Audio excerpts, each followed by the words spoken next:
All right, what is up, guys? Welcome to the brand new Freaktography podcast and my very first ever episode. This podcast has been a long time coming. It's actually been in the works since my first episode on the Chasing Bandos podcast with my friend Greg Abandon.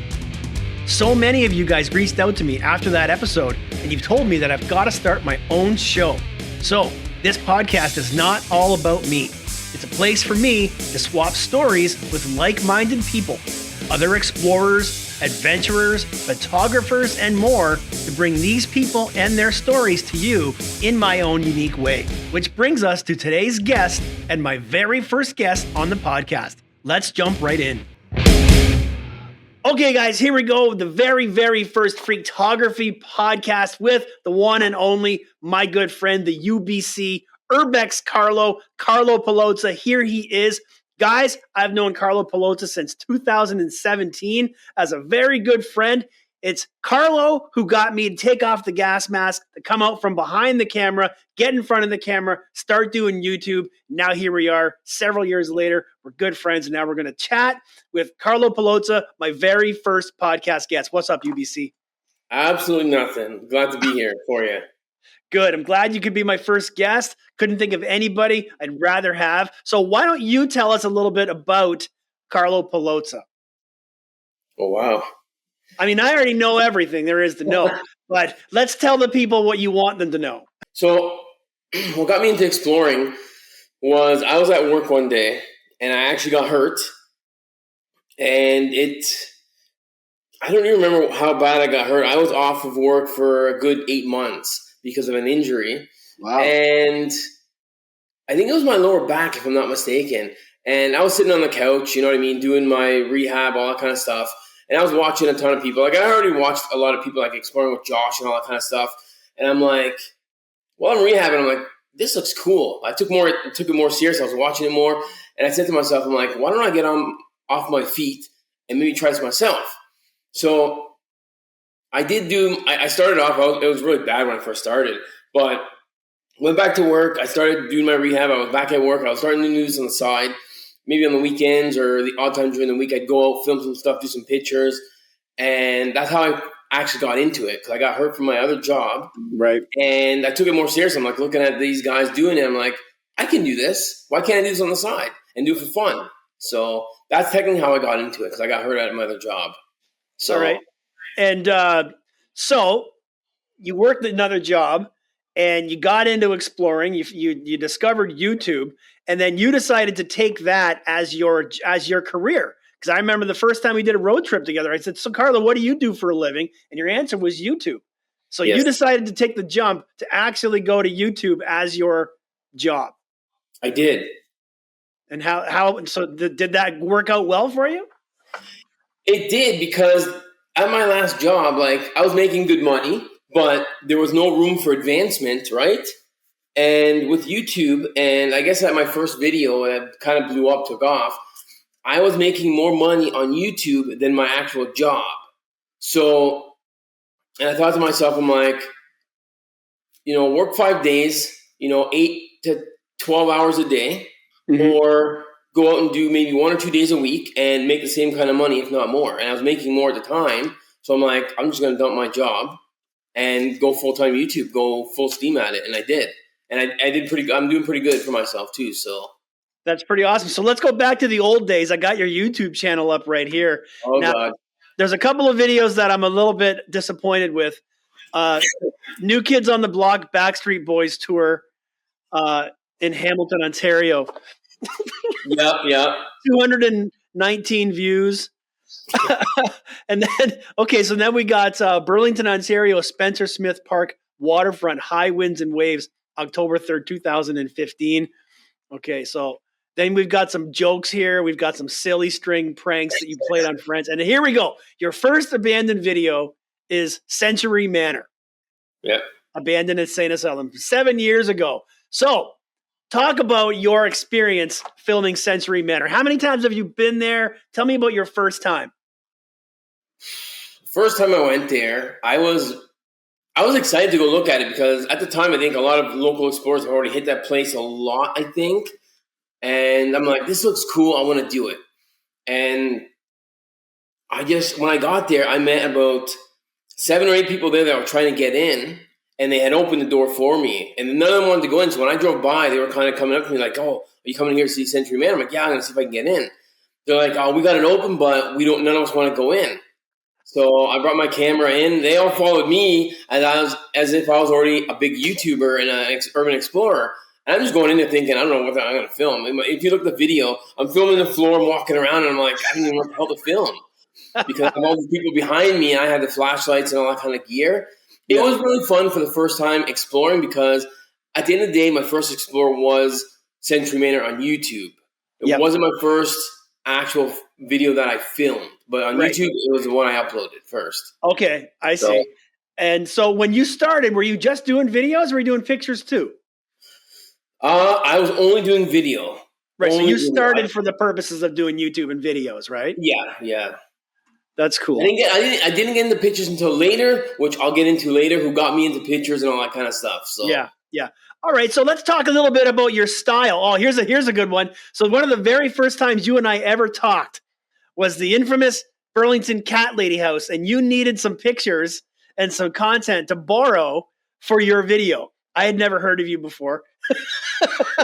You reached out to me and you asked me if you could use some of my footage for a video at the Cat Lady House. So you did the Cat Lady House a couple of times. That video's done pretty well. 33,000 views. It did.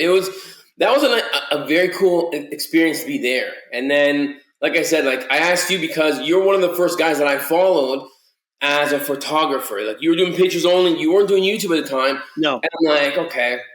Because what I did is I tried to find local areas of local explorers that only did pictures. And I reached out to you. You're one of the guys. Yeah. I said, I'm going to do a video here, but you were there way, way, way before I even got to that place. And you had pictures of it being untouched, where when I got to it, it was destroyed. Yeah. So it was kind of that collaboration for me was kind of cool, because you got to see your perspective and mine, the before and after type thing. So that's the why Cat Lady House would have been your first popular video then, because it's got 33,000 views. Your Century Manor has 3,000. A school has almost 2,000, and then you get to the Cat Lady House and you got 33,000 views. So it's almost like that was your first really big video. Yeah, I think it was. Yeah, that was a long time ago. I can't remember, but I think it was for sure. All right, so let's talk about your style of filming on YouTube. So you started out filming with a potato, pointing your camera at the ground, not really paying attention. Then you get into filming an intro, narrating, speaking. So tell me how you developed your style as a YouTuber. Well, the thing was, I watched guys like Exploring with Josh and Adam the Woo. Those are the two get-go guys. They were the OG guys. And anyone who does abandoned stuff knows who those guys are. And if you don't, you're living under a rock. So, and then I was looking at local explorers at the time. There was only a couple people doing local. And I'm not going to say any of their names, but they were filming and not showing their face. Right. And I was watching stuff like that, and I'm like, they're not getting views. They're not getting recognized as much because they're not showing their face. Exploring with Josh was showing his face. He's being very, excited about the stuff, and you could see his expression, where the other guys, you couldn't. So I said, I'm going to jump right into this. And I think my first couple of videos, I don't really show my face either. And I figured that out. I'm like, you have to show your face. You have to show your expression so people see how excited you get. Or if you're disgusted with places, they want to see that reaction. They don't want to see your non-facial expression when you're not showing the camera. You know what I mean? Yeah. So I figured when I started getting more into it seriously, I started showing my face, talking about stuff, and, kind of going like that way. Like how Exploring with Josh was, or Adam the Woo type thing. So yeah. So then you've also collaborated a lot and become good friends with Mo Sargi. Did Mo help mold your sort of style? How did he help you? He taught me a lot of stuff behind the scenes, like how to make my videos grow bigger and all that kind of stuff. I still kept my style, but he did tell me stuff to go along the way, how to get bigger. And guys like other explorers, like Exploring with Josh, kind of helped me too, right? Those are the two biggest guys that I met. Exploring with Josh was the first guy, and Mo was one of the third or fourth I met type thing. So everything I get from them, I learn and I kind of grow myself type thing. So cool.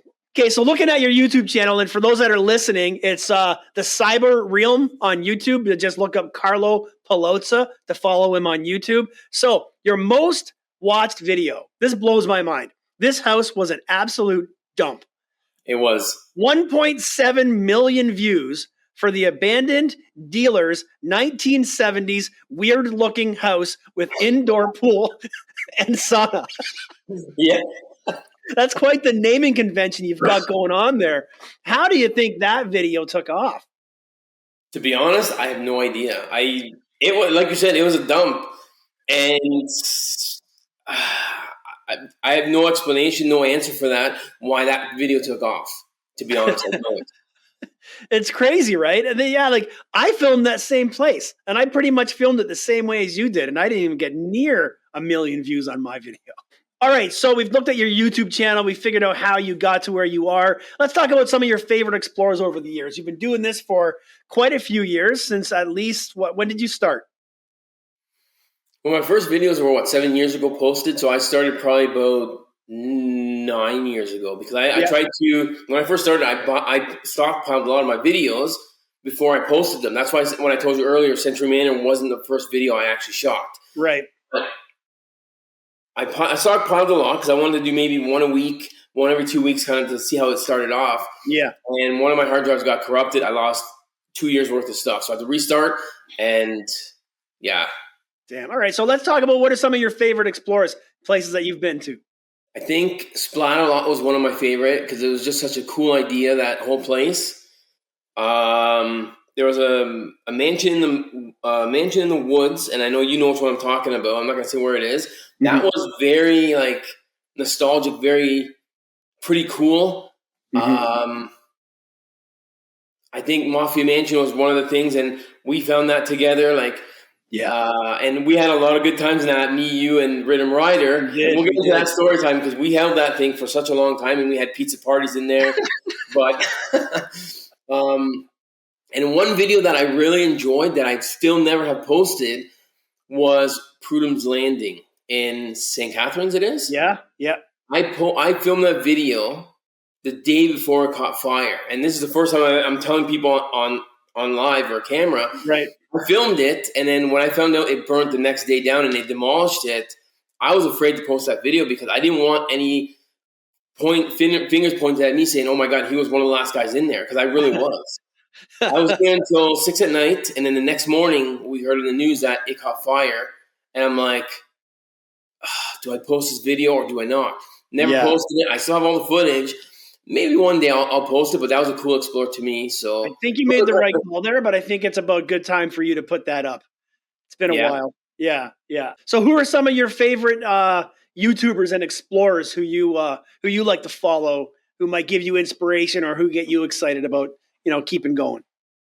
Well, obviously Exploring with Josh is someone I follow, and the day I met him, I was like a kid in a candy store. So Josh was one of the biggest guys I had followed, and I uploaded, I think it was the drug dealer mansion. Everyone knows where it is. It's on Keel. It was on Keel Street. It's demolished now, so I can say the Grow Up. Yeah. The Grow Up mansion. And there's so much different stories about that place. I had the actual guy who sold it to the people who were doing the Grow Up, and I know the story was a Grow Up. It was an illegal Grow Up. I know that. So anyways, so that was where I first met Josh. Okay, I'll get into the story about that mansion later. Sure. But I posted that video, story, whatever it was, and I messaged Josh because he was in town in Toronto at Buffer, which is VidCon for Canada. So I messaged him, I'm like, I can show you a couple spots. And my assumption is he's seen my channel. He's seen the Grow Up for me was going very well. Mm-hmm. And I knew if I brought him, it'd go super viral for him. And to this day, that was one of his best videos because he got 12 million views on it instantly when he uploaded it. Mm-hmm. So guys like that, meeting Josh was kind of cool. I met guys like Mo Sargi. Mo reached out to me. Same thing with the Grow Up Mansion. I met a ton of big guys. And as you grow bigger on YouTube, you meet all these bigger guys. So I met guys like Josh, which is inspiring. Joe and Mo Sargi inspires me. I met guys like Stromedy. I met guys like Kyle McGran. We're good friends too. I met Jay Station, which he's a nice guy to me. He was never bad to me. And whatever happened with him on YouTube, whatever, it is what it is. Nice guy to me. I can't say anything bad about him. Right. And then I met all the other guys like in Mo's crew, like all those worlds. I met guys like Omar Gosh TV. Every one of those guys inspire me in different ways to make myself better. So there was this one time when we were exploring together, and you didn't know that I was there, and we did an abandoned funeral home. And funeral home, okay. So we set this up. Rhythm Rider and I set this up perfectly. And I get there 20 minutes before you guys. He tells you guys that I'm running late. I get into this funeral home, set up my cameras, and I put myself in a coffin. Take me through what happened next. So I'm sitting there, I'm psyching myself up. I didn't think you were there. And you're probably going to show a clip anyway, and I'm psyching myself up in my video saying, if someone was in here, I'd probably pee my pants or I'd die, not knowing you were in the thing that I was actually coming up to. And it didn't clue into me that there was a GoPro on the table. I didn't notice until after that the GoPro's on the table and there's another camera behind me. It didn't clue into me that they were there. It didn't think nothing of it. As I opened it, you literally scared the bejeebies out of me, and oh my God. Cry. What the You actually floated. I'm going to show the video for the people watching on YouTube that your legs actually lifted and floated as you screamed and jumped backwards. That's going to go down as one of my favorite things I've ever done. All right. So we're all over the place, guys. And so this is, for those that are listening, this is obviously my very first podcast interview. I have no structure. We're just shooting the breeze. We're going to just go with it and see what we talk about. So we talked about how Carlo got started on YouTube with urban exploring and abandoned places. You've also done a couple of other things. You've done stuff like pranks. You've done some challenges. So what are some of the other things that you've tried that work? Because obviously you're trying to build your brand, build yourself up on YouTube with things that work. So outside of the exploring stuff, what else do you like to do for your YouTube channel that you think is going to help grow your channel and get you somewhere? Well, I'm leaning towards right now, going towards like vlogs, travel vlogs, food reviews, car stuff, like car vlogs. The pranks, I think, have died out. I missed that train when I was starting them. I thought I'd do these just for fun. And I didn't do them because I was jumping on the bandwagon. I did them because it was my friends and I could prank them type thing. Right. So, but yeah, I'm leaning towards that stuff too with the abandoned, but yeah. So didn't you tell me you got caught once dumpster diving? I did. I did. I never released that video. It was funny because I'm sitting there. I was actually in Burlington somewhere. I'm not going to mention where. Yeah. There's a bigger store, and I'm like, okay, whatever. I'm going through the dumpster. I have a camera guy with me, holds the camera with me. And we're going through the dumpster. A cop drives by me, and I'm like, I look over. I'm like, he's not coming over. Continue going. I'm sitting literally in the dumpster digging through the stuff. My camera guy's outside the dumpster filming me. He looks back as I'm digging down deep. He's like, the cop is coming right now. He's got the lights on. I look up, and I'm like, oh, my God. So, and I'm sitting here. I'm like, here we go. Another thing, another problem. So for those listening that don't know, what is dumpster diving?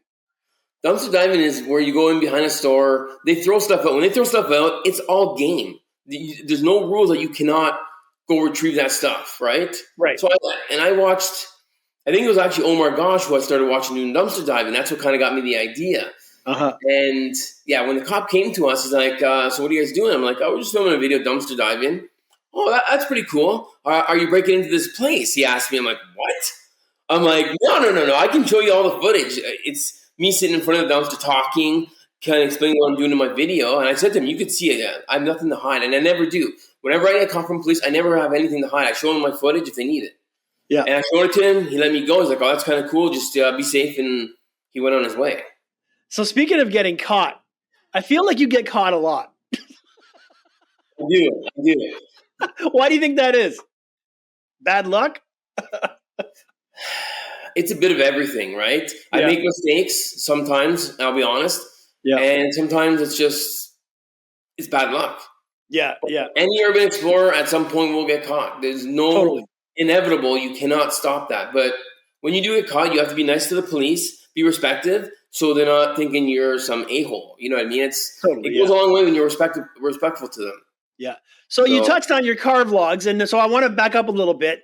And so you were going full steam ahead on YouTube. You were growing like crazy. You were getting crazy views, lots of followers. All of a sudden, you hit that 100,000 subscriber milestone. You get that plaque in the mail. You're super excited. You're very proud of yourself. And then UBC falls off the map. Stopped posting, stopped uploading. You fell off social media. What happened? Well, I'm not going to get too much into details. Obviously, I've told you before. I've told some of my close friends.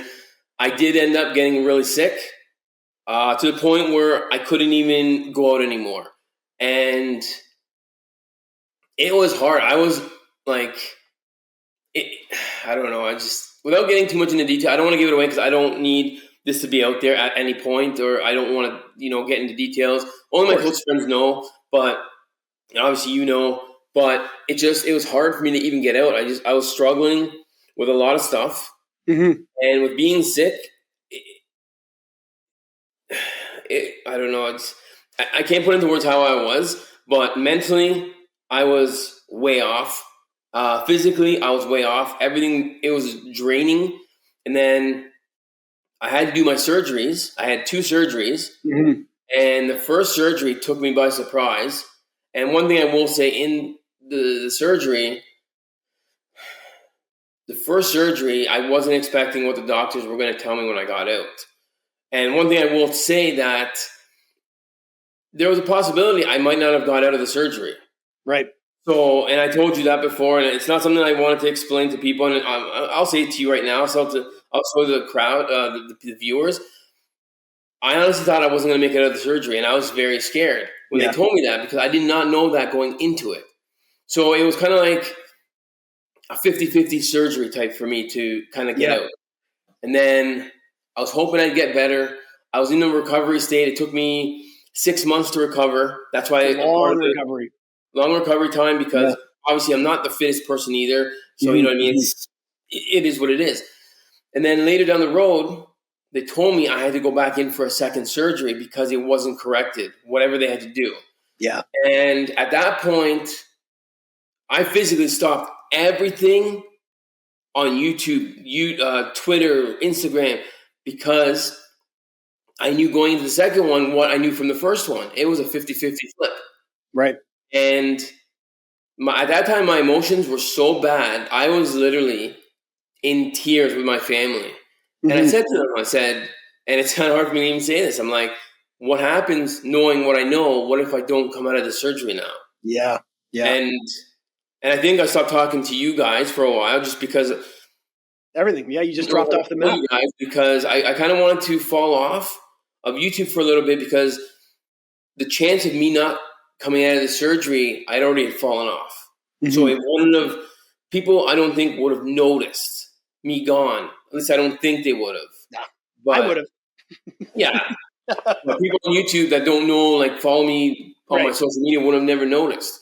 And now that's what I was hoping for. And I was taking that precaution that if I didn't come out of the surgery, I'd fall off and no one would know. Right, so. Right. But then everything got okay. You healed. I remember we went out. You were right back in full force. Once you were fully, that second surgery worked, fully recovered, and you're 100% now, right? Yes. Good. 100%. It's a slow comeback. I'm taking my time coming back. I don't need to rush it. You know what I mean? It is what it is. So. Yeah, and so your posting schedule, not quite what it used to be, but you're still starting to post, but getting away from the abandoned stuff. So you went out and you bought yourself a really fancy car. And then you went out and you bought yourself another really fancy car. And now you're working on these car vlogs. So let's talk a little bit about your cars. What are these 2 cars that you've got, and what are your plans for them? Actually, I have 3 cars. Second car I haven't posted. And it's funny. It's ironic how the second car is. But for my 100K video, I ended up buying a Nissan Skyline R34 GTR. So, and I bought that because I like the Fast and Furious movie franchise. Paul Walker is an animal. I love his cars. And I said, I got to have this car. So I ended up buying it, throwing it on my 100K video. But I've had the absolute worst luck with this car. It's an amazing machine. Worst luck for me. It's just a bad car for me. Yeah. But That's one of the cars I have. Okay. And because I do abandoned stuff, the second car I'm not going to reveal on your podcast because I haven't even revealed it on my channel yet. Okay. All right. All I know is I bought an abandoned car, right? And the car was sitting for 8 years, right? So I figured, okay, I'm going to buy this car, fix it up, make it nice. This was an absolute nightmare, this car. I bought the car, I fixed it up, I had to take the motor apart at least twice. Yeah. And I have more money into repairs than the car I bought for. You know what I mean? Right. So it's a lot, and it's a fun car. It's another. Every car I have is all twin turbo cars, all-wheel drive stuff. So this is a twin turbo all-wheel drive car. I can't tell you what it is. I think I might have told you off camera, but You haven't. This is the first I'm hearing about it. Really, I'll send you some after. But it's nothing crazy. It's a fun car. It's a nostalgic car. That's all I'm going to say about it. All right. And I said, when I'm ready to reveal the video, I will. And then, fast forward, I just bought another Big Daddy car.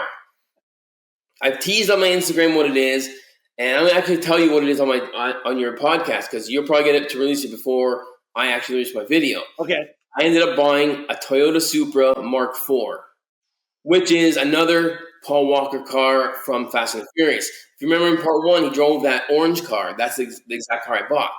Okay. But there's a twist with this car. Mm-hmm. This is a car that's been fully restored, fully built.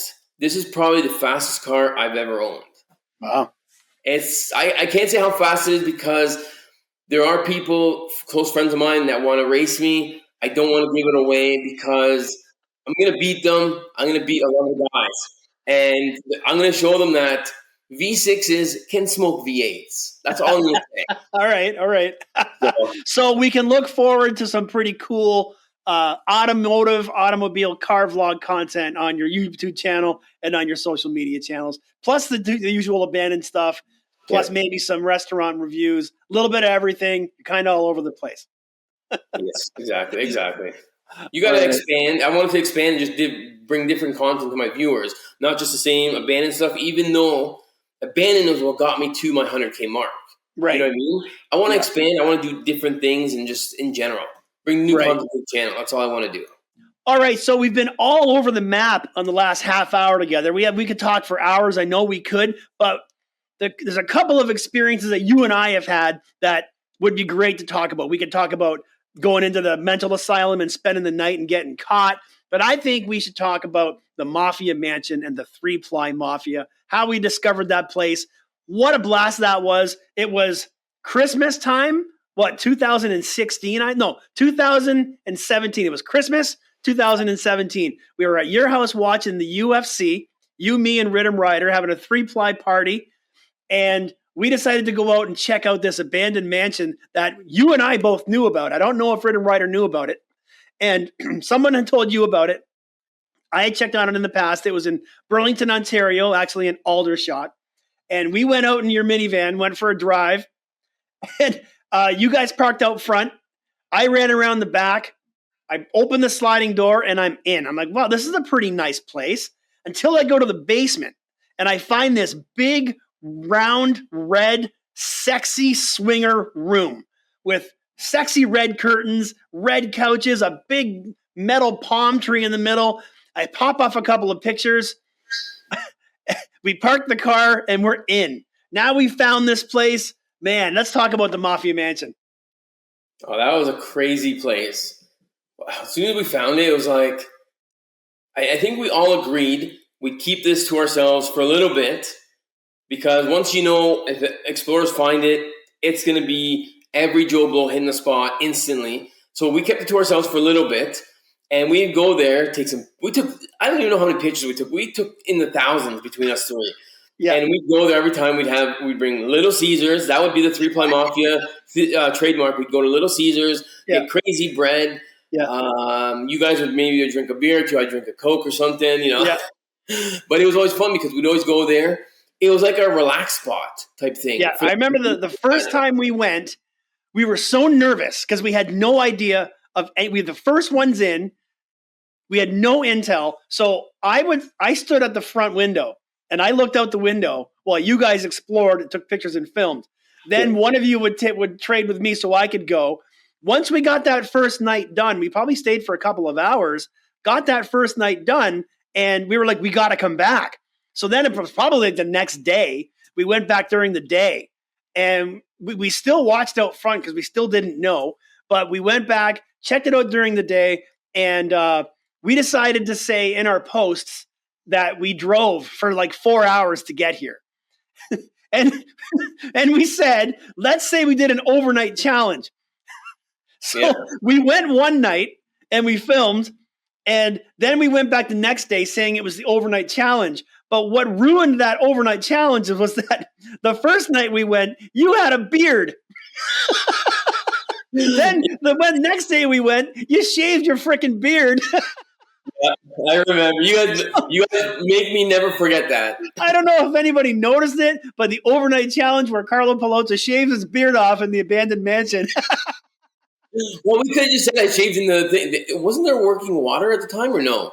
There was. I think there was working water because there was still water in the pool. So I think that there probably was. So anyways, we all decided no exterior photos. Nobody's going to know where this is. We keep it only between us. Sure enough, a couple of people here and there find out about it. But then where the alleged mistake was that we all had posted pictures and video showing out the back windows that showed the bay going towards Hamilton and the industrial side of Hamilton. And then there's this guy, we're not going to name him, but he went out and made an entire video about how he found our mafia mansion with our hints that we allegedly had left. Now, I don't know how much truth there is to that video that he put up, that he spent that much time and that picture out the back gave it away. Because there's a lot of water in Ontario, and there's a lot of places with industrial factories across the water. I don't know if somebody tipped them off, whatever the case may be, but it did end up getting out there, and then everybody had it. Yeah.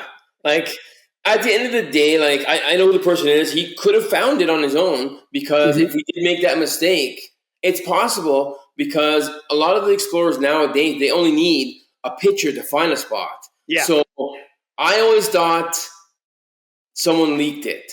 I truly thought that was it, but you know what I mean? That person has found some really good spots. Yeah. You know what I mean? So yeah, I got to give him some credit. We didn't see eye to eye at the first time, and I think we're on good terms now. Yeah. Where we can message each other type thing, but we don't have any beef.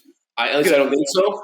But I give him credit if he did find it, but then I would say if he did find it the way he did find it, good for him, because that's the name of the game. It takes to putting in the work, putting in the time in Google Maps, and if he did it, then massive credit to him for finding that. But we kept that secret for a pretty long time until it got out there. I think we kept it on the down low for at least a year. Maybe it was about a year. Yep, it was our house for at least a year. And everyone was messaging you and Rhythm Rider. No one messaged me about it, really, because everyone thought it was my find. Right, right. I knew about the house a year prior to it, but I didn't know what was in it. Right. And when we all went together, you were technically the first person to walk in the house. So I didn't know what we were walking into, even though, because I didn't really want to explore a lot of Burlington houses on my own, because I don't like exploring my city houses. There's the odd one that I did, but this one just kind of, it seemed red flaggy to me. But well, that was a good one, and I think we'll talk a little bit about the 3-ply mafia. We do need to get together. It's been way too long since the three of us have been together. The story of the 3-ply mafia is yourself, Rhythm Rider, me, and D-Dog was there as well, do this abandoned insane asylum, and we went and spent the night, and everybody brought sleeping bags and hammocks and pillows, the things to be comfortable. The UBC brought 3-ply toilet paper. And instead of having a mattress and a comfortable bed, he took rolls of 3-ply toilet paper and made a UBC-shaped mattress out of toilet paper so he could sleep on it. Hence the beginning of what we would come to be known as the 3-ply mafia. You, me, Rhythm Rider, and honorary D-Dog as an honorary member since he was there when it happened. But I got to say something on that. I got to defend myself. Nobody told me we were sleeping in the insane asylum. You guys all said we're going to rent a motel. So nobody warned me that I had to bring any of that stuff because you guys are like, yeah, we're going to rent a motel. We'll all split in. We'll all pitch into it. I'm thinking, okay, whatever, that's fine. So I packed everything but sleeping bags and all that kind of stuff. So yeah, I made a bed out of 3-ply. I made a pillow out of my 3-ply toilet paper. And I think, did I make a sheet out of it? Like, I don't know. I can't remember. I don't think you made a sheet. I remember seeing the bed and using the 3-ply pillow. And out of all of that night we slept there, not one person took a picture of the bed I made. I think I have it on I think I have it on video. I don't have a picture of it, but I think I have it on video. We definitely need a 3-ply reunion. You and I have been out. Me and Rhythm Rider have been out. It's been a long time since the three of us got together, so we have to make that happen. So we're going to wrap things up. We're at 40 minutes. But what I want to do is I personally have you to thank for helping me navigate YouTube and figure out how to go from a photographer to videos in YouTube. And you were a huge part of me growing my YouTube channel. So to the young explorer out there, or the young YouTuber, or the aspiring YouTuber, what advice do you have to give to someone who wants to start their own YouTube channel and grow up to be like Carlo Paolozza? Well, number one, you got to be yourself. You know what I mean? And it doesn't hurt to ask for help, right? Because there's a lot of people out there that ask me for help, and I help them. And I can help. Like I've given you help, how to grow. I've given Rhythm Rider help. D-Dog, Ethan, I've helped. You know what I mean? If people need help, reach out to people. Like I'm willing to help people to get them started, how their style. Like I'm not going to tell you how your style to be. You guys just got to be yourself, and then kind of wing how you want to be on camera and stuff like that. Like make yourself more unique. Totally. Well, that's an awesome way to wrap it up. And you did make a good segue. You said Ethan Mini. Guys, we are going to interview Ethan. We've already talked about it. Possibly my next interview will be with Ethan Mini. We're going to talk to him, the king of the abandoned mansions and the fastest growing YouTube channel I've ever seen. Good friends of Carlo. You've been out with him. I've never actually met him or been out with him, which is crazy. I don't know if Rhythm Rider is going to be down for doing a podcast. I'm going to ask him. I don't think he's going to do it, but we're going to see if he wants to come by. We got Brent from Abandoned Urbex Canada. He's going to be here. We're going to talk to Greg Abandoned from the Chasing Bandos Podcast. He's actually the reason why we've got this podcast going. We're going to talk to him. But we're still here with Carlo Paolozza. Guys, all Carlo's links are going to be down below. UBC, any final thoughts, any final messages or words for the people? Always stay positive and keep living that dream. All right, guys, that was an awesome interview with Carlo Paolozza, the UBC. I hope you guys liked that one, and I hope you're excited about many, many more interviews with other explorers, whether it's an OG explorer, or someone who's been around a while, somebody new. I'm hoping to talk to all types of different explorers. But now what I want to do, guys, is I want to run a segment every week where I read a segment of this book called Access All Areas. This, to me, guys, is the Bible for urban exploring. I've read this book 3 times, and I'm about to read it for a 4th time. I'm going to put a link down below for you guys to pick up this book. If you are serious about the hobby, I highly recommend the book. Or just Google or go on Amazon, Access All Areas by Ninjalicious. Ninjalicious was one of the pioneers of the hobby as we know it today. I didn't know him, but many of my friends did, but I do definitely agree with a lot of the things that he wrote about. So Jeff wrote this book in 2005 before he passed away. It's now 2023, and every single thing he writes in this book is still just as relevant and important to the hobby today. Things like oversharing, things like too many people in the hobby. He actually invites more people to come into the hobby. Anyways, I'm going to read a little bit from this book in every episode at the end of the episode, just to show you guys how things were back in 2005 and how much they still apply now in 2023. So this is just going to be a couple of paragraphs, and this is page 4 and page 5 on chapter 1. And he just talks a lot about what is urban exploration. And I think that's a great way to start on my first podcast. For anyone who's new to the hobby or anyone who doesn't really know quite what urban exploration is, this is a couple of paragraphs written by Jeff Chapman back in 2005. So what is and isn't urban exploration? Speaking broadly, urban exploration consists of seeking out, visiting, and documenting interesting human-made spaces, most typically abandoned buildings, construction sites, active buildings, stormwater drains, utility tunnels, and transit tunnels, though lots of other possibilities on top of those basics. The areas explorers are interested in are usually neglected by or off limits to the general public, though there are some exceptions to this, and it's certainly not the case that urban exploration always involves trespassing. Explorers flock to opportunities to see interesting buildings and tunnels that are temporarily open to the public, and most are quick to take advantage of chances to visit special areas with permission from friends and relatives. Explorers are also quick to take advantage of legal gray areas, such as touring stormwater drains, which in certain municipalities isn't technically illegal. So exploring isn't synonymous with recreational trespassing. So I'm going to stop there, but here's what I want to call out very specifically, because myself and a lot of my friends, we like to explore abandoned mansions. Now, we use the term abandoned as a blanket term. Of course it's not abandoned, somebody owns it. But if there's a large mansion that's been empty and vacant for 5 years, 10 years, that nobody wants, that's open game for people like us. And I see a lot of people talking smack online towards people like me, Ethan, Big Banks. I mean, you name it. There's all kinds of guys in this hobby that explore abandoned mansions. Rhythm Rider does it. Mo Sargi does it. Carlo Paolozza does it. And again, I use the term abandoned very loosely. But what I want to call out is where he says, urban exploration consists of seeking out, visiting, and documenting interesting human-made spaces. Interesting human-made spaces. Most typically abandoned buildings, construction sites, active buildings.